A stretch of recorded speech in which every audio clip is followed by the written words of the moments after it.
Poppy, thanks for coming on the Vantage Point Podcast. First of all, how are you?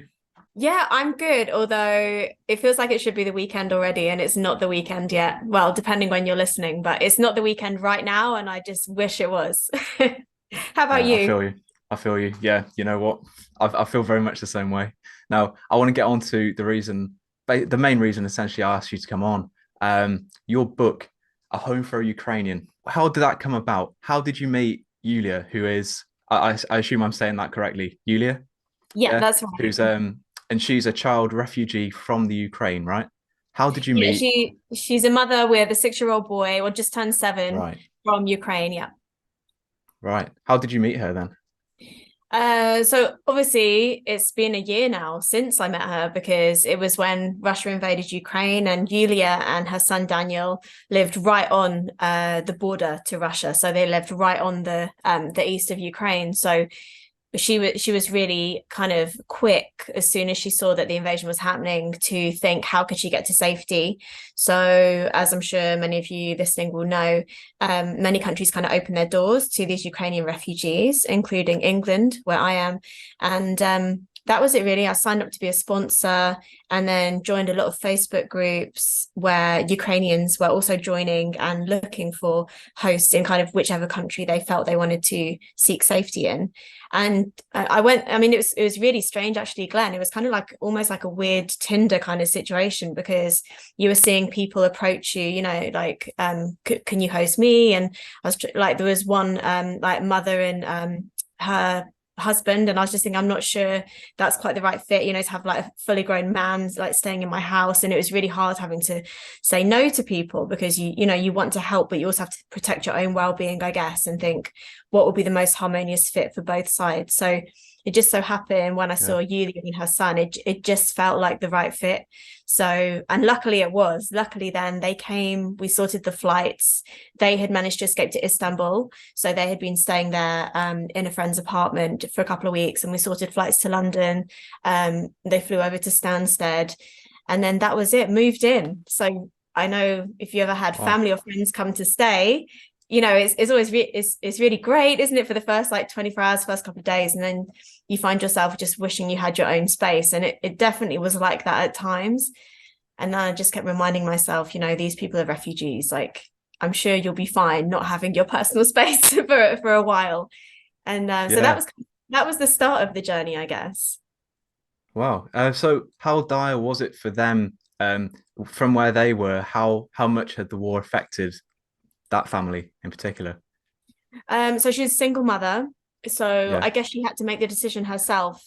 And like I said, I think she was really quick. So I know a lot of Ukrainians stayed longer. A lot of Ukrainians are still there and didn't want to leave, including her mother. So really, her main network was her mum and her sister.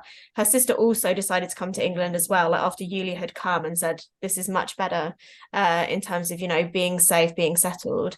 But her place was really affected, and her mum, who lives in the same apartment block, is still there, was recently without any electricity, without water, without Wi-Fi, but these things are now being restored. But I mean, very much the war is still going on, isn't it? When we look at the news, just often I think media doesn't, I mean, it can't keep covering everything all of the time, to remind ourselves that a year on, this war is still going on. And I don't know if Glenn, you recently saw some of the images of like Ukrainian soldiers in like white camo in the snow, like fighting on the front line. I just personally can't get my head Yeah. around that. Yeah, it's crazy to think that sort of thing still goes on beyond the days of like World War II, isn't it? Really? You think, oh, that's something that doesn't happen anymore. Yet it's still going on now, today. And it's surprising, if anything, how little coverage there is, relatively speaking, compared to other stuff going on in the news. Of course, you still get the odd headline, but to think that so much is happening and you hear relatively little about it, it puts into perspective when you see things like what you're doing, drawing more of a light to show, look, people, this is still happening. Stuff like this is still going on. Now, tell me, what was it about Yulia's story that captivated you and made you want to write the book? Oh, good question. So I guess even more than Yulia's story, it was Daniel's story. So he came over as a 6-year-old. Like, I don't know if you can imagine what it's like Right. when you were 6, but when I was 6, like I just probably had quite a carefree life. I was quite lucky, had a stable home. Like I was probably worried about which toy to play with, which tree to climb. So it just really touched me that this 6-year-old boy, through no choice of his own, and not even his mother's choice really, you know, she wouldn't have left her apartment if the war hadn't happened. So he had been made a refugee, totally out of his control, out of his mother's control. And because I used to be a primary school teacher, I kind of knew how important it is that we're talking about things with children, that we're sharing things with children. Don't shy away from talking about war and death and, you know, divorce and adoption, like all these big concepts that often we want to protect children from. These are very much just parts of life for many of us. So I kind of felt like Daniel was coming here to the UK where, and don't get me wrong, like although some schools and teachers are really good at having these compassionate conversations, I guess I kind of just felt, how are these stories of these children going to be shared? How will schools be able to facilitate these conversations? And sometimes even as adults, we don't know how to talk about death. Like, look, when our Queen died, when our Majesty died, and it was kind of like, oh, do we talk about it? Do we not? Like, we know we're sad. And here I saw Daniel, who couldn't even speak English at this point, being thrown across country, across the world, to a school where no one spoke his language. He didn't speak their language. He couldn't read anything around him. He couldn't understand the TV, but luckily we found, a streaming channel with Ukrainian subtitles. But he was 6, so, you know, he's not a super fluent reader. So yeah, I just thought I want to try and give him a voice if I can. And luckily Yulia was really happy about that. So obviously I wanted, like, you know, the green flag from her to go ahead, and she was really happy. So I just said, let's write this book. She translated into Ukrainian as well. So every page has got English and Ukrainian. So really accessible for those children are still coming. So we still have children and families still coming at the moment, you know, a year on, realizing maybe it's time to move at this point. You know, it's still very uncertain what will happen in Ukraine. So yeah, that was it really. I just wanted a book that not only could support Daniel in his classroom, but for anyone else who wanted to support this charitable venture could, like, kind of have a resource that they could use to support other children, and even just to help educate British children in our schools, or any children, you know, that might want to understand a bit more about a child refugee's journey.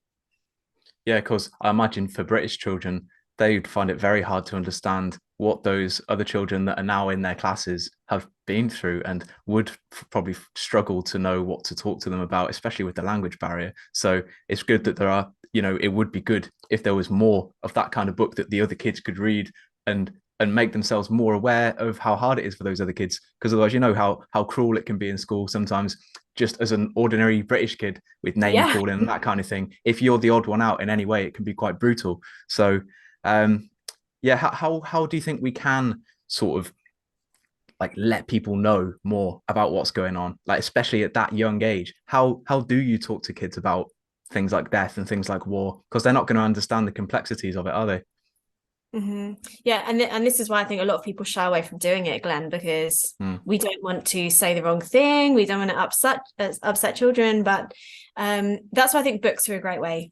So also, between us, I'm also writing a book on death for children at the moment, with an amazing illustrator called Alfred. Happy read. So, yeah, but you know, I know as well from when, you know, children's, even their pets die, and I see people wanting to protect them, you know, I'll just say the pet's gone to sleep or gone on holiday, like they will learn about death at some point. So that's why I think books are great, though, because for many children who, you know, do have a parent or carer who's been reading to them, they do see that book as a safe space where you can be talking about something, you know, without it being a direct conversation. So you're just sharing a story, you're opening that space. And that's why I think we felt the book was such a good idea, because although it's loosely telling Daniel's story, like, you know, getting on a plane, coming here, which again is what makes this book quite different from other refugee literature, because a lot of it shows, you know, children who've had to come over on a dinghy, you know, illegally, and very different where we see people coming from Ukraine, you know, with money and jobs, and we're doing very well up until suddenly bombs were falling, you know, just miles away. So it's a very different situation, but still ends up in people being refugees through no choice. So I do think books are great, because they're just a very calm way that we can find a platform for people to either just listen or if they want to ask questions.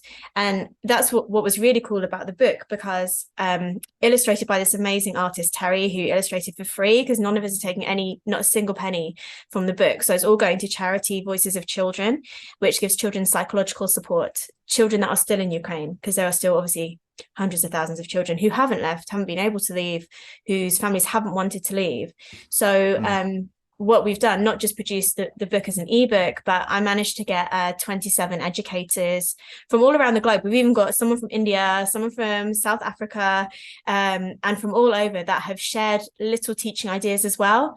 Because I think as teachers, like, we have a lot of our own really good ideas, but we're also super busy. So this book, what's really great about the paperback that just came out is it's got the Daniel's picture story at the front, but then 30 teaching ideas at the back. So again, sometimes reading the book might not be enough. You want to do some kind of little activity with children. And like, even just the first one that I can think off the top of my head, contributed by a really amazing educator, was make empathy glasses. So it was like, get some cardboard, cut out some like glasses shape, and like decorate them with, you know, jewels and glitter. Like, imagine how much fun that would be. Like, I'm sure, Glenn, you would love to just make some empathy glasses right now and get crafty. Sounds good.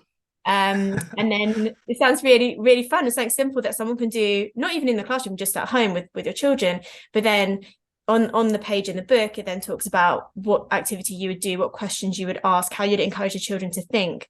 So obviously I would say check out the book for some great teaching ideas. But yeah, it's just about learning through play as well. It's a great one, learning through play. Yeah, because people learn in different ways, don't they? I mean, I'm sure you know, but you know, some people will take much more in if they're able to have a hands-on experience like that, where they get to make something and consider what they're making, you know, and the purpose of why they're making it, rather than someone just telling them this is how things are. Or, you know, for them to in their own time be able to read something and take in information at their own pace, you know. And if you cover all those bases and you're doing all three of those things, then that'll cover a lot of different types of learners, right? Because people learn in different ways. You know, visual learners, people who just listen when you tell them stuff. I'm not one of those, I'll tell you that. But yeah, you're actually a senior lecturer in education, right? Is that correct? Yeah. Good research. Tell me now, what does one of them do on a daily basis? Well, one of us does literally the best job that I never dreamt I would do. So, like I said, I was a primary teacher and then did my PhD like while I was a primary teacher, and I just realized I loved research. I just loved it. And to finish my PhD, I started a weekend job at a university, just supporting adults. And I just realized I love working with adults. So I kind of took all the skills I had as a primary teacher, like, you know, I love facilitating conversations. I love, you know, assessing people's strengths and weaknesses, get to know their personality, try and really support them on their learning journeys, and then just switched, like moved up to now training teachers. So it's just the best job, because I'm still using all my teacher skills that I love, but now with potentially the next generation of teachers. So I kind of also enjoy telling them, I know it doesn't always work, does it, when someone tells you what didn't work for them? We don't always listen, but I try and tell them, like, I was a teacher for 11 years, like, I want to try and give you some advice as well. So I kind of like this old veteran teacher. I'm like throwing in like horror stories, like, you know, do better. And the main thing's well-being. So I think when I was trained to be a teacher, there wasn't really any talk of well-being. And I think I was just burning out all the time. I remember being so sad and so overwhelmed for a lot of the time. But then you love being with the children, so you deal with it. But I think now as a culture, we are getting a bit better at talking about teachers' well-being. So that's one thing I really push in my students, like, don't forget you're caring for 30 small people every day or whatever once you become a teacher. So although I'm mostly just lecturing and teaching, a lot of my journey is also, I guess, almost like a coach. I feel like I'm also like a little life coach for my students, just trying to support their well-being as they learn on their next steps to being a teacher. So it's kind of like circle of life, then, you know, in the Lion King, like, I feel like I was Simba and now I've gone round and now I'm like the cool monkey guy, although not as cool as him, but I'm kind of like, now it's your turn. Yeah, I suppose you can't how do you expect to be responsible for a classroom of 30 kids if you can't be responsible for your own mental state, right? Like, how can you look after other people if you can't look after yourself? How would you say what would you say are the most common things that people don't do, adults, to look after themselves in the most basic way? Oh, the most common thing we don't do, I think, give ourselves credit. I think too often we're so busy. We're doing stuff, whatever that is, whether it's We're cogs in a machine. yeah, we're just cogs. Like we're either caring for people or doing work, doing jobs, whatever it is we do. And we very rarely step back and reflect and think, oh, I did a good job, or oh, I tried my best, or like, wow, I'm holding it together pretty good today considering all the things I'm juggling. And I think it's really interesting, isn't it, how we praise others so much, so readily. But I don't know whether it's a British thing, a UK thing, but sometimes we don't want to blow our own trumpet. We don't want to say we're doing fine, or that we're proud of ourselves. And it's like, it's okay to do that. Like, be proud of yourself. And I love when I see like on social media, people like being proud of themselves, sharing stuff they've done, showing a certificate they earned, they've done an adult course or something. It's like, yes, like this is good. Like, and I think that's what one part I love about teaching, when I see my students learning stuff, I'm always like, wow, you're doing amazing. And a lot of them are parents and carers themselves or working to support their studies. Like, please just give yourself credit, because I'm sure that if you saw your friend doing all the stuff you're doing, you'd be like, wow, you're doing great. Like, you did a great job. But how often do we say that to ourselves? And I don't know whether we just don't want to feel, arrogant, but it's not arrogant just to think you've done a good job. So definitely my top tip for, I guess, working with that is at the end of each day, maybe when you're just doing something easy, like, I don't know, brushing your teeth at bedtime, when you're brushing your teeth, just like look in the mirror, look at yourself and just think, wow, what did I accomplish today? Like, what did I do? Like, I tried, even if stuff didn't work, I tried my best. Like, just appreciate, look how much you fit into however long your day was, and give yourself credit, because you're doing great. Yeah. And in that reflective period, if you're doing that at the end of the day, it gives you a chance as well to, if you feel like you haven't tried your best that day, to identify that and be like, what can I do better the next day? And then either way, you'll do better the next day, because either you've accepted the things you've done well and kind of praised yourself for it, or you've identified, maybe I was a bit lazy today, maybe I could have done more, maybe I could have done this a bit better. And then either way, it's an upward slope from there. Yeah, that's great advice, Ben. I've seen you putting together some to-do lists. Is that how you manage your busy days? Because you've got a lot going on, haven't you? Okay, how long are those lists? I'm gonna be really honest. I'm terrible. I'm so terrible at staying on top of stuff, and I'm also very much a yes person. Like, I imagine you might be. Like, the fact I'm here, like when you said come on the Vantage Point podcast, I was like, yay! Like, let's do it. And I love that. And I kind of have grown to love that about me a bit, but it does mean my workload's really crazy. So I don't make lists. So the reason I shared that is because I never make lists, and I guess I wanted to show the world, or pretend that I'm an organized adult, which I'm not most of the time. But I just think I've been so busy this week. I told you it felt like it should be the weekend. Yeah. I think because I haven't been, I don't think I felt in control of my workload. So it's kind of spiraled. So I think today, maybe like you say, like I reflected and I was like, do you know what? I need to just do a bit better, because I've got loads of really take control. Take control. So I think that was me thinking, let's try a new thing.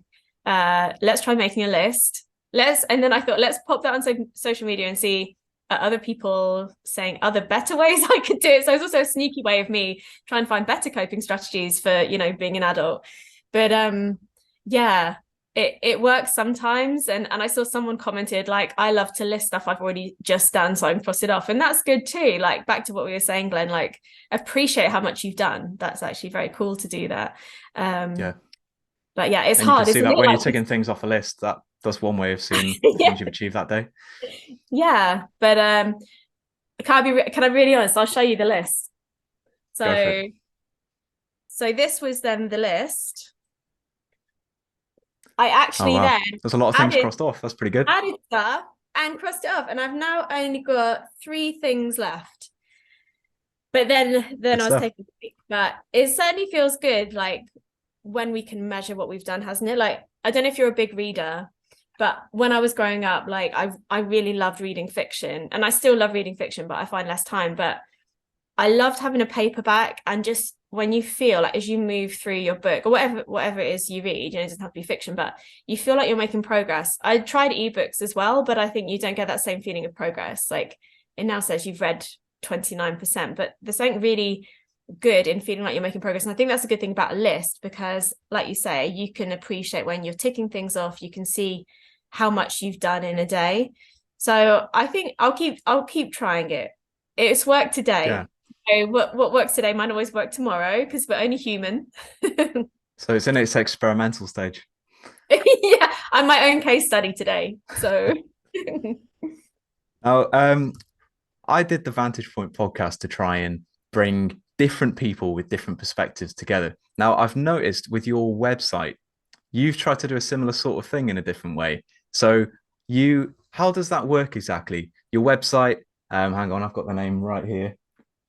No, I haven't. What was the website name again? I mean, I will happily plug. So Go for it. Go for it. It's called Inspired Ideas, but kind of That's the one. Inspired with a big ed, like inspired ideas.uk. Tell me, how does that work? Because I noticed there's blog posts submitted from all sorts of different people. Is that something you're actively trying to get people to submit posts for? And what's the purpose of collating so much, different opinions? Mm-hmm. Well, I mean, I'll look forward to receiving one from you in the future, hopefully. But where it came from kind of linked to, I guess, why I wanted to make this book about Daniel's refugee journey, because I feel like we've all got such an important voice, everybody, even if people listening don't think they have, like you do. Your experience matters, your knowledge matters, whatever that is. So I think what I learned when I became a senior lecturer, and now I publish a lot in journals, it's really hard. And writing the book, the Ukrainian book was different because we've self-published to do that for charity, so we don't take a fee, and we just wanted it out there quickly. But I've also published other books before through Publishing House, and it can take 12, 24 months. And those of you watching who've published know it takes a really long time. That long. And the same for journal articles. Like you'll submit a journal article to an academic journal, it can take 6 to 9 months to hear back if it's successful, because they have to be blind reviewed, and then you don't always get accepted. That rejection is really tough on you, like on your well-being, like, okay, it's not good enough. Sometimes you get revisions that take you another couple of months. And I just thought, so many people have really interesting things to say. What if I could just make a platform for that, for whatever that looks like, something uncensored? Obviously, so it's not something offensive, then I wouldn't publish that. But so far that hasn't happened. And it started off me thinking I just want education stuff, but from anyone on, whether you're primary teacher, secondary, college. But I just kept it open. I just wanted a platform for people to share something interesting, and people to not have to go through these hoops, like these checkboxes of having to have it in a certain font or a certain length, and in a certain way, fit in other people's criteria when it might not fit your creative vision.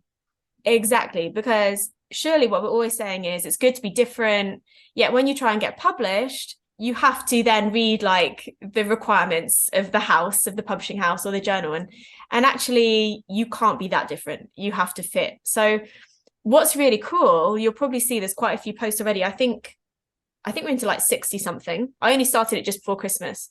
I've never not had any in the queue. So at the moment I've already got 5 in the queue for the next 5 weekdays. So I publish 1 a day. I've never run dry. So there are clearly people that do want to share their stories. I've got a poet actually coming out on Thursday, a poet called West, who's never been published, never had the confidence to publish his poems. And he saw my post on social media about like, I'm just looking for people who want to share things. And he's so excited. And I'm so excited that on Thursday, I'll share his poem for people to read. And just thinking what that does for our well-being, actually, when we can achieve something, when we can share something. And the great thing, I've got so many great people like on my social media that are reading these things, that are giving positive comments, positive feedback. I think that's just so good for us. Kind of what I was saying, Glenn, about being proud of what we've done. For these people who've shared these little bits on my website, Inspired Ideas, like to get that positive feedback from others, like not that we should need affirmation, it's not really that, but just like to know you can have a go, you can do something, and actually other people will probably like it. And then you can feel like how valid you are and how valuable you are. Because apart from in the workplace, when you might have your appraisal, you know, and you get told well done from your line manager, or depending what job you're in, you might not even yeah, or the opposite. Yeah, like why can't we find other ways that are outside the box to feel good? So that was kind of the purpose. And like I say, I've never not had a queue. So people just email me little 500 words, or some are much shorter. We had one today, sexism in gaming, that's shorter than that, but just really interesting. Someone sharing her experience from being a female on gaming platforms that are mostly male, and what that has looked like for her. So, and loads of people have commented already, like it only went live today, like commented like, wow, that happened to me, or people who that experience has never happened to, like, oh, that's interesting. So we can always learn from people, but we don't always get to hear their voice. So that's what it is. So I'm sure, Glenn, I'm so impressed already that you've had a little look at the site, but you'll see it started off more educationally, and now it's just kind of anything. So we've had a piece on guns as therapy, so shooting in a shooting range as therapy, and how that helps someone's well-being through target practice. So it's kind of now mostly more, I'd say, well-being-y. So if anyone has anything on well-being or education, but anything is considered acceptable, because and the really, actually, Glenn, I'll tell you one thing. I had one with swear words in. One of my very first submissions had swear words, and obviously being a teacher, I don't swear. I swear in my house. Underline in red. Yeah, well, almost, right. I would never swear in front of my students. I never sweared in the primary school. But I got this piece from an adult, obviously, and I had to ask my friends. Like, I messaged my friends on WhatsApp, and I was like, what do I do? Do I ask them to remove the swear word? Like, and it's a really emotive piece. And they were like, why would you censor it? And I was like, I don't know. Like, why would I censor it? And it made me question, why would I censor it? And so I didn't, and I published the swear word. But I remember, like, all that day, like, is this okay? I was like, no, wait, I'm the boss of the website. This is okay. And I think that's what was really cool. Like, this person wanted to put a swear word in their work because they're talking about something really awful and emotional. And actually, they're not being offensive about anyone. They're just sharing an experience that made them feel really emotional. So, I mean, I guess if the swear word had been used in an offensive way about someone else, I probably would have had to question it. But yeah, so it kind of made me think, actually, why not create a safe space where people can share their voice? So that was the point of it. So, like I say, Glenn, if you ever want to write a little piece for us, for me, please do. Might have to conjure something up now. Well, I know you're pressed for time, so I want to round this up with one final question. Okay. Do you think people are unwilling to mix with different groups, share ideas with people who don't necessarily agree with them? And I guess what me and you are trying to do is shine a light on people who have totally different perspectives to other people. Do you think that people are just too comfortable sitting in their own echo chambers? And do you think people need to actively seek out opinions of people who directly differ to theirs? Ooh. And would that benefit them? That's this is like one of the best questions I've been asked on a podcast. Ooh. Well, I'll add that one in my reflection at the end of the day. I think the kind of people who already are acknowledging that people's opinions are so different, I don't know, I guess you're going to be in two camps: people that want to learn from others, or people that don't. And I guess whenever you go on social media, you're going to meet people from either of those camps. So every time you post something, you think, am I going to be met with, open arms?